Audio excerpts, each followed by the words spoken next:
Hello friends, welcome to வெட்டி விமர்சனம். DD next level இந்த படத்தை பார்க்க போகிறீங்களா? அதுக்கு முன்னாடி இந்த சின்ன ரகசியத்தை தெரியாமல் அந்த படத்தை பார்க்க போயிடாதீங்க. இப்போது இந்த படத்தை பற்றி நம்ம சுருக்கமாக சொல்லணும்னா, மதிக்கெட்ட மாங்காய் பையன், கிறுக்கு பையன், படம் பார்க்குறவங்களாம் பைத்தியக்கார பையன் அப்படின்னு நினச்சி டேரக்டர் இந்த படத்தை எடுத்திருப்பார் போல இருக்குது. ஆக்சுவலாக இந்த படம் பொதுப்படையான ரசிகர்களான உங்களுக்கு இல்லை. இந்த மாதிரி நல்ல படங்களை கழிவு ஊத்துற எங்களை மாதிரி யூடியூபர்ஸுக்காகவே இந்த படத்தை எடுத்திருக்காங்கன்னு சொல்லலாம். ஒட்டுமொத்த தமிழ்நாட்டில் இருக்கிற யூடியூப் ரிவ்யூவர்ஸ் எல்லாத்தையும் வச்சு செய்யணும் அப்படிங்கிற ஆசை டேரக்டர் இருந்திருக்கும் போல இருக்குது.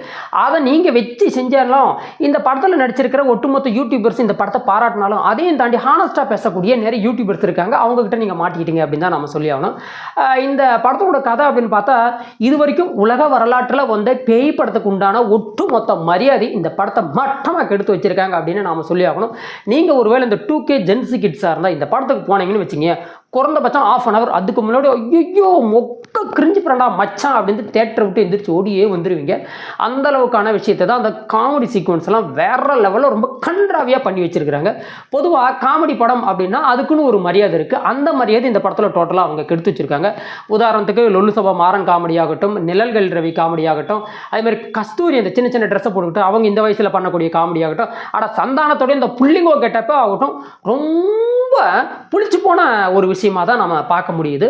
இந்த படத்தில் கொஞ்சம் ஒழுங்காக இருந்த காமெடி அப்படின்னு பார்க்க போனால் நம்ம மொட்டை ராஜேந்திரன் அவருடைய காமெடி தான். அந்த கிளைமேக்ஸில் அவர் தன்னைத்தானே சாக்ரிஃபைஸ் பண்ணுறதாகட்டும், ஒரு சில விஷயங்களாகட்டும் ஓரளவுக்கு சரியாக இருந்தது. ஆனால் செல்வர் ராகவனுடைய கேரக்டரை கூட இந்த படத்தில் எரிச்சல் ஊட்டும் மனமாக தான் இருந்தது.